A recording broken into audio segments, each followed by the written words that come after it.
जब आप super stockist के पास हो तो तब भी आपका सेल्स पिच डिफरेंट होता है। और सबसे बड़ी चीज, जब आप रिटेलर के पास हो तो ऑब्वियस है कि वहां सेल्स पिच बिल्कुल ही अलग होता है।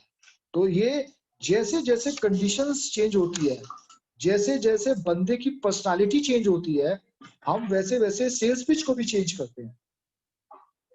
जो जिस कैडर का, पर्सनालिटी का, स्टेटस का बंदा होता है, हमारी सेल्स पिच उसी तरीके की होती है। वाइफ से अगर आप सेल्स पिच ऊंची आवाज में बात करोगे तो खाना आपको ढाबे में खाना पड़ेगा, तो वहां पे सेल्स पिच दूसरी हो जाती है। जस्ट फॉर एन एग्जांपल, तो पिच बॉस के ऊपर बात करोगे तो ऊंची आवाज में बात करोगे तो 10% तो बॉस समझा देगा कि बेटे सीख ले, काम नहीं चलेगा। 10 आपको हफ्ते भर की सस्पेंशन डाल देगा, और उससे भी ऊंची आवाज में बात करी तो टर्मिनेशन लेटर हाथ में दे देगा। यहाँ पिच दूसरी हो गई, ठीक है। तो दोस्तों से बात करोगे तो वहां पिच दूसरी हो जाएगी, दुकानदार से बात करोगे तो वहां पिच दूसरी हो जाएगी। पिच की जो भाषा है वो जगह, कंडीशंस, हर जगह ऑटोमेटिक चेंज हो जाती है। इसको चेंज करने की जरूरत नहीं होती, हम बाय डिफॉल्ट मोड पे चेंज हो जाते हैं। गियर लगाने की भी जरूरत नहीं पड़ती, एक कमरे से दूसरे कमरों में जाओगे उसी में चेंज हो जाएगा बंदे से मिलते ही।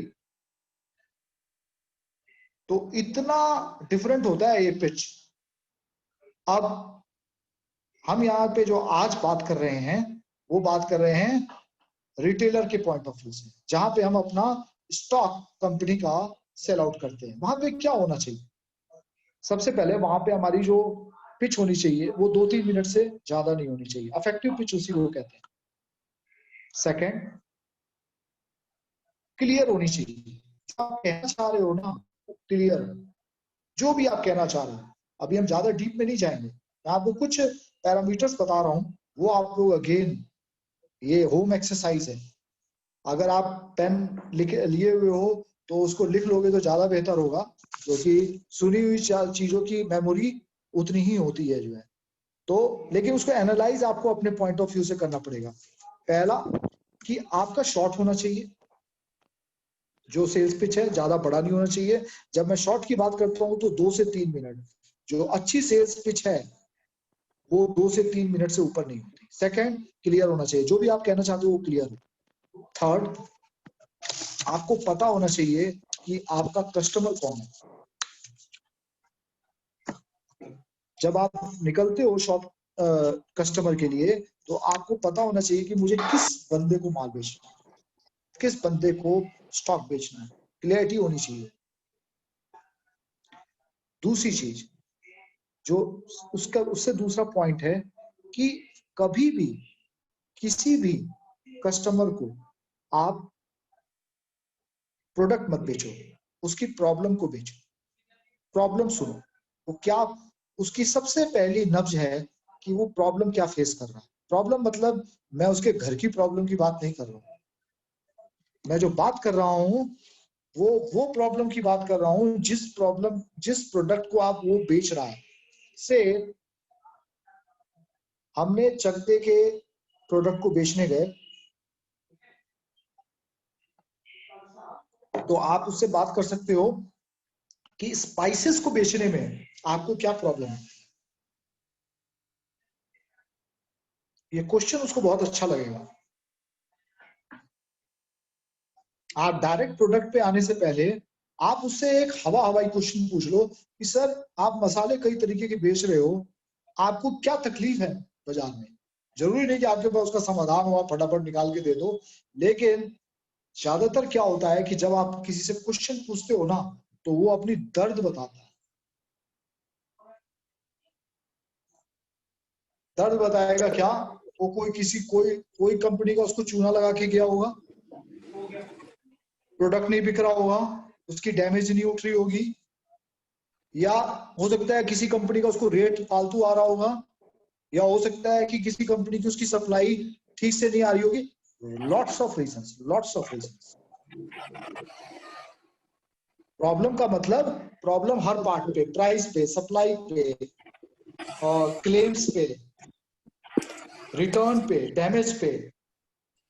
एक प्रोडक्ट को लेके जितनी भी प्रॉब्लम्स होती है, वो जब आप उससे प्रॉब्लम पूछोगे ना, तो वो दूसरी प्रॉब्लम कंपनी की आपके सामने बोलेगा, यार ये जो गोल्डी वाले हैं ना, इनका ये बड़ा हिसाब किताब, क्वालिटी अच्छी नहीं है यार, स्टॉक तो हम बेच रहे हैं पर मजा नहीं आ रहा है।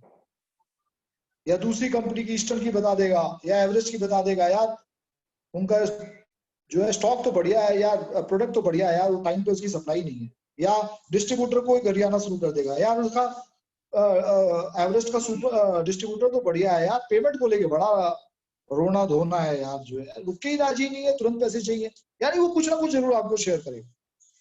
जब वो आपको प्रॉब्लम शेयर करता है तो आपके पास अपॉर्चुनिटी बन जाती है उसको सॉल्व करने की। आप उसको उसकी प्रॉब्लम में कैसे हेल्प कर सकते हो, ये आइडेंटिफाई करो। जब वो उसने प्रॉब्लम अपनी बताई, तो आप उस प्रॉब्लम को देखो जहां पे आपका उसका सॉल्यूशन है। मैं यहाँ पे सॉल्यूशन की बात नहीं कर रहा हूँ इस वेबिनार में, मैं आपको कुछ एरियाज बता रहा हूं जहां पे आप टिक कर सकते हो कि हम अगर इस गड्ढे को खोदें तो यहां से हमें क्या मिल सकता है। तो जब उसने प्रॉब्लम बताई, तो उसने 10 प्रॉब्लम बताई, 8 का सॉल्यूशन आपके पास भी नहीं, लेकिन हो सकता है 2 का सॉल्यूशन हो, तो आप तुरंत उस 2 के सॉल्यूशन को उसके सामने पेश करो। ऑब्वियस है वो सेल आउट हो भी सकता है, नहीं हो सकता है, लेकिन प्रोबेबिलिटी बढ़ जाती है बेचने की। उसके बाद आप जब उससे बात करो तो डिस्ट्रैक्ट मत हो, आप उसके जोन में चले जाओ, उसकी दुनिया में चले जाओ। हम लोग क्या होता है ज्यादातर,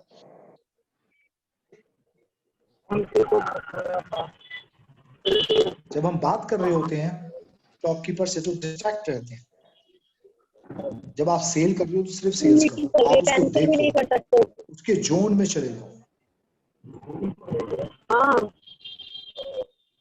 उसके बाद आपका ध्यान होना चाहिए, जो पॉइंट है, सॉल्यूशंस देने के लिए। फीचर्स बताओ, लेकिन फीचर्स पे इतना ध्यान मत दो जो उसके सॉल्यूशंस पे ध्यान दो। जो उसने प्रॉब्लम बताई, आपके फीचर्स को लेके उसको बहुत ज्यादा दिलचस्पी नहीं है। ऑब्वियस हमें बताना है, लेकिन फोकस होना चाहिए उसके सॉल्यूशंस पे। वो जो भी प्रॉब्लम बता रहा है, अगर आपके पास कोई उस वक्त इंस्टेंट सॉल्यूशन है, तो आप उसको वो दो। फीचर्स गाते रहोगे, अजी हमारा तो ये है, वो है, दुनिया है, जहान है, हमारा तो क्वालिटी ऐसी है कि इसको भी फेल किए हुए हैं, फलना किए हुए हैं, चिल्लाए। जरूर बोलो, क्वालिटी बोलो, लेकिन आपका जो पूरा ऑब्जर्वेशन होना चाहिए, ये नहीं हो कि वही गाथा हो जाए कि फीचर ही फीचर बताए जा रहे हो। वो कहेगा यार एमडीएस तो सुनते 80 साल हो गए, ये भूतनी का आगे हमें साला वही बता रहा है, क्या नाम है, खाली अपने ही गुण गाया जा रहा है, तो उसका इंटरेस्ट खत्म हो जाएगा।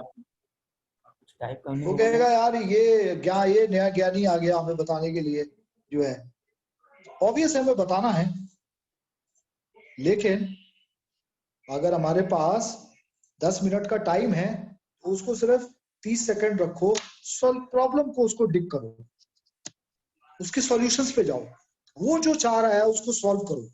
अगर आपने उसकी प्रॉब्लम को सॉल्व कर दी, जो भी प्रॉब्लम है, आपकी सेल्स वहीं हो गई।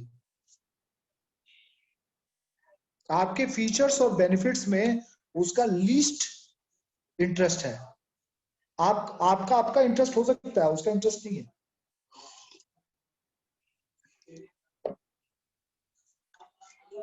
जितने भी ऑब्जेक्शंस वो करता है, ऑब्जेक्शन समझ रहे हैं आप लोग? ऑब्जेक्शन का मतलब ये है, वो जितने भी क्वेश्चन आपसे करता है, क्वेश्चंस करना किसी भी दुकानदार का ये पैरामीटर है कि वो आपसे आपका स्टॉक लेने के लिए इच्छुक है। क्यों? क्योंकि अगर किसी भी शॉपकीपर को आपके प्रोडक्ट में दिलचस्पी नहीं है तो वो आपसे क्वेश्चन भी नहीं करेगा, ऑब्जेक्शंस भी नहीं करेगा। हम लोगों की एक धारणा होती है, क्या होती है कि सभी की नहीं, ऑब्वियस है कुछ सेल्समैन की, कि कोई दुकानदार बहुत ज्यादा क्वेश्चन पूछने लगे ना तो उसका क्या होता है, उसको हम लोग सोचते हैं कि यार ये इसे माल वाल नहीं लेना, इसे स्टॉक नहीं लेना, ये कर रहा है, इसको हमसे स्टॉक खरीदना ही नहीं। ये गलत धारणा है। उसको हमारा स्टॉक लेना है तभी वो क्वेश्चन कर रहा है। आप ये समझो, आप जाते हो किसी मॉल में, किसी ए क्लास स्टोर पे, तो आप कहाँ खड़े होते हो? वहीं खड़े होते हो ना जहाँ इंटरेस्ट है, और वहीं की मर्चेंडाइजर से पूछते हो ना कि ये मैं खरीदूं तो क्यों खरीदूं। आप उस स्टॉल पे, उस सेल्फ पे खड़े ही नहीं होते जहां पे आपका इंटरेस्ट नहीं है। तो ऑब्वियस है कि दुकानदार आपसे क्वेश्चन कर रहा है तो उसका इंटरेस्ट है, तभी वो आपसे क्वेश्चन कर रहा है। तो ये सबसे बड़ी एडवांटेज है। अगर कोई भी शॉपकीपर सेल्स के बंदे से क्वेश्चंस पुट करता है, ऑब्जेक्शंस करता है, ऑब्जेक्शन उसको कहते हैं ऑब्जेक्शंस हैंडलिंग, अगर जितने भी ऑब्जेक्शंस हैं वो ये शो करते हैं कि आप अपने प्रोडक्ट को बेचने के बिल्कुल क्लियर उस पर खड़े हो, चौराहे पे, वहीं पे खड़े हो जहां पे वो सेल आउट होने वाली है, आप बिल्कुल समीप पे हो, उसके बिल्कुल नजदीक हो। अगर वो आपसे क्वेश्चन ही नहीं पुट कर रहा, आप बोले जा रहे हो, सुन रहा है वो, उसने कोई क्वेश्चन पुट नहीं किया, ऑब्वियस है उसका इंटरेस्ट। उसके बाद नेगोशिएटिंग स्किल्स जरूर होनी चाहिए सेल्स पिच में। कभी भी नेगोशिएशंस में, मैं आपको ब्रॉड दायरा बता रहा हूं, जब वो आपसे कन्वर्सेशन में आया, आपने बोला मेरा मेरा मेरा क्या नाम है, इलायची मेरी 3,000 रुपए है केजी, वो बोल रहा है नहीं जी मुझे आप 2,500 कर दो। आप नेगोशिएट एक लेवल से ऊपर मत करो, नीचे मत करो। जितना आप नेगोशिएट करोगे, नेगोशिएट करना पड़ेगा, ये नहीं है कि नेगोशिएट जो है आप नहीं करोगे, बगैर नेगोशिएशन के तो बिजनेस ही नहीं है। लेकिन नेगोशिएशंस में आप एक लेवल के बाद नीचे मत जाओ, क्योंकि अगर आप वो जाते हो तो वो गलत इंडिकेशन है। अगर, क्योंकि वो प्रोडक्ट को सोचता है इसकी कीमत बहुत कम है जिसकी वजह से ये नेगोशिएट कर रहा है, तो एक स्टेप नीचे जाके उसको वहीं को वहीं रोक दो। अंडर नेगोशिएशन मत करो, बहुत नीचे जाके मत करो, वो कभी भी हेल्पफुल नहीं होता। जब आप शॉपकीपर से बात करते हैं तो आपको अपने प्रोडक्ट का सेल्स पिच के अंदर प्राइसिंग का ज्ञान बहुत स्मार्ट वे में होना बहुत जरूरी है।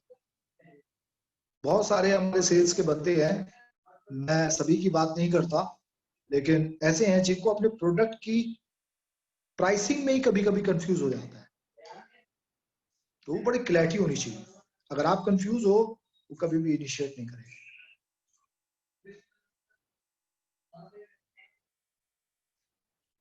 जो दूसरा पॉइंट है वो ये है कि ये जब भी आप सेल्स पिच पे करने जाते हो किसी भी शॉपकीपर, तो ये अपने रैम में स्टार्ट करके रखो कि मुझे रिजेक्शन मिले, मुझे रिजेक्शन को एक्सेप्टेंस में बदलना। जैसा अभी आप लोगों ने सर्वे में लिखा कि 70% लोग जो है तुरंत नकार देते हैं, जबकि मैंने बोला कि वो 90% है। Actually that is rejection. हर जगह पहले रिजेक्शन है, उसके बाद एक्सेप्टेंस है। कुछ भी आप सेल आउट करने जाओ, किसी भी प्राइस पे देने जाओ, किसी भी क्वालिटी का देने जाओ, पहला आंसर रिजेक्शन है, कोई तुरंत लेके तैयार नहीं है। इवन आप मुफ्त में भी बेचने जाओ तो भी रिजेक्शन है। पता है क्यों बोलेगा? भाई ये मुफ्त में क्यों दे रहा है। अगर कोई घर पे आपके देने आ जाए, कहना भाई साहब ये जरा हमारे मिठाई की जो है ना, एक कंपनी ने आपके लिए मिठाई भेजा है और एक ट्रॉली में भर के उसके घर के आगे दे दो, तो वो लेगा, कहेगा मुफ्त में है। वो कहेगा रुक जा, पहला लेगा बाद में लेगा, कहेगा अबे इसकी जांच कर साला, क्या इसके अंदर कोई बम बम तो नहीं है, ये क्या है इसमें जहरीली वहरीली तो, वो भी रिजेक्शन मार देगा। मुफ्त का सामान भी रिजेक्शन में चला जाता है पहले। फ्री चीज भी एक्सेप्टेंस नहीं है पहली बार में, तो आप तो उसको प्रोडक्ट को प्राइसिंग में बेच रहे हो, तो एक्सेप्टेंस कैसे हो सकती है। जब आप रिजेक्शन दिमाग में लेके चलते हो ना, तो आपका माइंड उस स्टेटस में होता है कि मुझे लड़ना है, मुझे इसे कन्विंस करना है। इस वजह से मैं आप लोगों को बोल रहा हूं कि जब भी आप किसी शॉप पे चढ़ते हो, ये समझ के चढ़ो कि यहां से मुझे निगेटिव मिलेगा और मुझे इसको पॉजिटिव करना, क्योंकि 90% रिजेक्शन है, सिर्फ 1% एक्सेप्टेंस होती है जब आप नए कस्टमर बनाते हो या इवन एग्जिस्टिंग पे भी जाते हो। उसके बाद हमारी जो है ना कम्युनिकेशन बड़ी क्लियर होनी चाहिए। हमें अपनी कम्युनिकेशन में कभी भी ऐसी कोई बात नहीं बोलनी चाहिए जिससे अगले को ये लगे कि हमारी खुद की समझ उस प्रोडक्ट के बारे में या उस सेलिंग के बारे में कोई ड्यूअल है, यानी दो तरफा है, चाहे वो सही है चाहे गलत है, वो बात अलग है, लेकिन जो चीज आपने बोल दी वो क्लियर है। अगर गलत भी है तो वो भी क्लियर है, क्योंकि जब आप एक चीज बोल देते हो और उससे बैक करते हो, तो आपकी कम्युनिकेशन की जो रिलायबिलिटी है ना, वो घटती है। तो कभी भी पहली बात कि किसी को भी कम्युनिकेशन करने से पहले 2 बार सोचो हम बोल क्या रहे हैं, और अगर जो बोल दिया तो उस पर बिल्कुल स्टैंड आउट।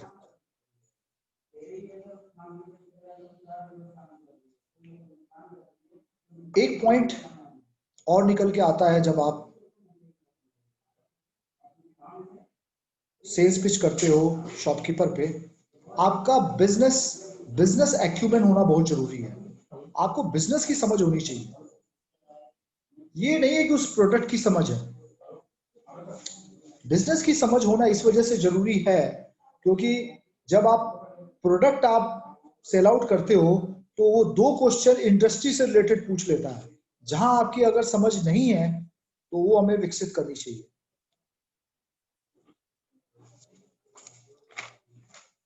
इसके बाद जो सेलिंग स्किल्स में, जो सेल्स पिच में आता है, जो हार्ड को, जो सेल्स पिच पर हमें ध्यान रखना चाहिए, हमारी प्रेजेंटेशन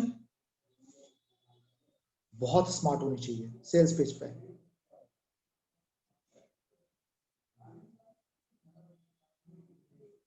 जब भी आप शॉपकीपर से आप बात करते हो तो आपका ये लाइन ऑफ एक्शन होना चाहिए कि आप कोई ऐसी स्टोरी बिल्ड करो जिससे शॉपकीपर की क्यूरियोसिटी बने, उससे सेल्स पिच और शार्पन होती है। लोग स्टोरी सुनने के बड़े काबिल हैं। आपने देखा होगा बहुत सारे सेल्समैन स्टोरी अपने घर की नहीं, बिजनेस की। आपके पास अपने स्पाइसेस की या कोई भी बिजनेस वो कर रहा है ग्रोसरीज की, उसकी एक स्टोरी होनी चाहिए। बहुत सारे शॉपकीपर स्टोरी सुनने में बड़ा यकीन करते हैं, तो वो आर्ट आपके ऊपर होना चाहिए। अगर वो आर्ट आपके अंदर है तो स्टोरी जो सुनने के शौकीन होते हैं शॉपकीपर, वो आपकी सेलिंग स्किल्स को, आपके प्रोडक्ट की क्वालिटी को 1 मिनट के लिए दरकिनार कर देंगे। वो आपके स्टोरीज आर्ट को सबसे ज्यादा जो है इंपॉर्टेंस देते हुए वो आपको प्रेफर करेंगे। और इसके भी ज्यादा महत्वपूर्ण आपका एक्टिव लिसनिंग होना बहुत जरूरी है। हम लोग बोलते रहते हैं शॉपकीपर्स को कि भाई साहब ये चीज है, ये चीज है, ये चीज है, ये चीज है। कभी भी शॉपकीपर्स की जब आप सेल्स पिच करते हो तो उसकी बात को मत काटो, उसकी जो भी वो बोल रहा है वो आप एक्टिव लिसनर बनो। जैसा कि आपने सेकंड आंसर्स में आप लोगों ने लिखा कि हमें एक्टिव स्पीकर के अलावा एक्टिव लिसनर भी होना बहुत जरूरी है। तो ये दो पार्ट बहुत जरूरी है। अगर आप दोनों नहीं परफेक्टली उसको इम्प्लीमेंट करते हो तो वो आपकी बातों को ज्यादा तुल नहीं देगा। तो ये थे हमारे आज जो है सेल्स पिच के कुछ चीजें। अब इसके बाद एरिया मैनेजर्स जो हैं, बाकी सबको म्यूट कर दो, एरिया मैनेजर्स को अनम्यूट कर दो आप जो है, और उनसे हम उनके ऑब्जर्वेशंस लेंगे। 8 मिनट बाकी। कितने? 8 मिनट। अच्छा,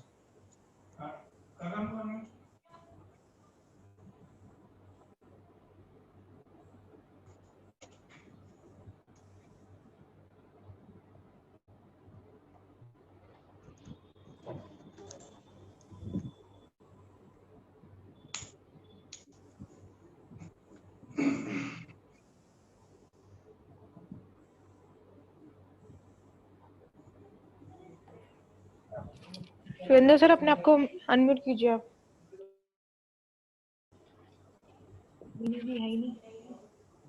सुरेंद्र जी, सुरेंद्र जी को, सुरेंद्र जी हैं, बाकी सबको म्यूट कर दो, उनको अनम्यूट कर दो।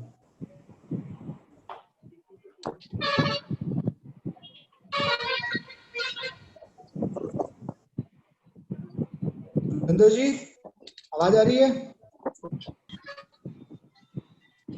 सुरेंद्र जी? यस सर, आ रही है sir.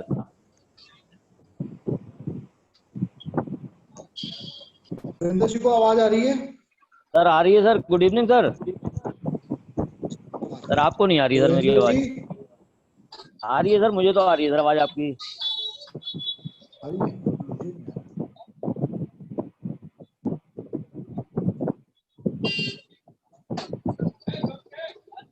Surendra ji? Yes sir. Sir आ रही है आवाज आपकी, आ रही है सर।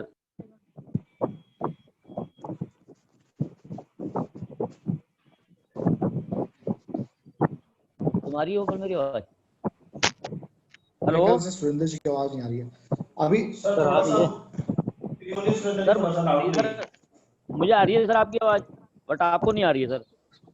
अच्छा, नहीं आ रही है, चलो अभी हम एक काम करते हैं, और मुझे जितने भी यहाँ पे सेल्स के बंदे हैं, चाहे वो एसआर है चाहे एसओ है, तो हेलो, एक बंदा कोई हाथ उठाकर मुझे सेल्स पिच के बारे में जितनी भी बातें कही है या उसकी अपने कोई अपने जो है थॉट है वो शेयर करे। कोई भी जो भी हाथ उठा रहा है,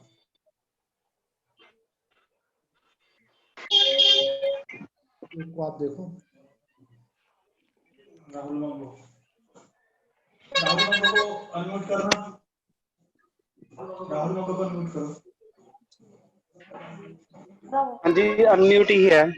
राहुल मग्गो। हाँ जी sir, good evening sir. Hello sir, आवाज आ रही? राहुल मग्गो को आवाज आ रही है? जी सर, मुझे आ रही है। आपको आ रही है आवाज? हाँ मुझे हेलो। आवाज आ रही है।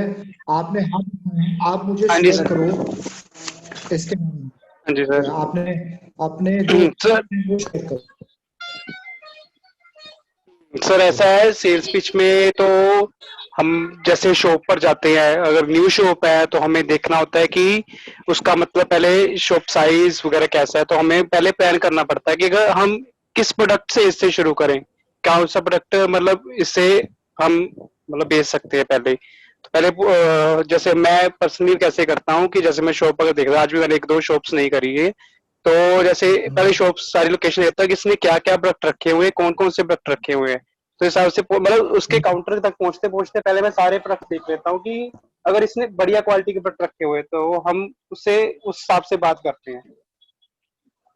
ओके, तो यानी मतलब अपनी आप सेल पिच को हमें ऐसे मतलब पहले एक प्री प्लान बना लेना चाहिए कि हमें कहाँ से शुरू करना है, क्या और कैसे समझ शुरू गए, करना यानी है। आप उसके जो शॉप पे जो ऑब्जर्वेशन उसकी कर, रेंजेस, हाँ ऑब्जर्वेशन करनी है, हाँ हाँ जी, रेंज को ऑब्जर्व करके फिर उससे बात करते हैं।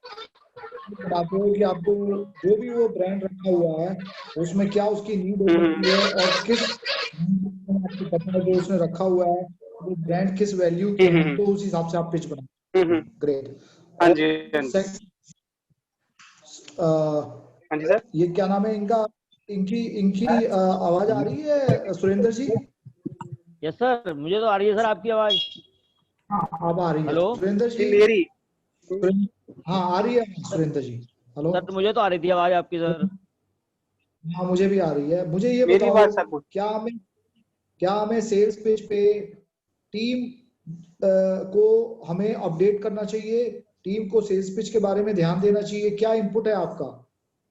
नहीं, बिल्कुल सही बात है सर। सेल्स में सेल्स पिच बहुत अनिवार्य है सर, बहुत जरूरी है। जब तक सेल्स पिच स्ट्रांग नहीं होगी सर, हमारी प्रोडक्टिविटी नहीं बढ़ेगी सर। जब तक सेल्स पिच बहुत स्ट्रांग होनी ग्रेट, चाहिए। सबसे पहली चीज प्लानिंग होनी बिल्कुल चाहिए। जैसे कि एक भाई बता रहे थे, ये काउंटर पर चढ़ने से पहले हमें पता होना चाहिए, कॉन्फिडेंस लेवल हमारा बहुत बड़ा होना चाहिए। बिल्कुल कॉन्फिडेंटल होना चाहिए कि हाँ, हम इस काउंटर को प्रोडक्टिव करके ही उतरेंगे। कभी भी सब दुकानदार को बिल्कुल कुछ भी पता नहीं होता कि मतलब वो नहीं लेगा, या ये चीजें हमारे कॉन्फिडेंस पे डिपेंड करती है कि हम उसे कितना कन्विंस कर सकते हैं, बिल्कुल। और और उसी से प्रोडक्टिव मैं होती है सर इस कॉल।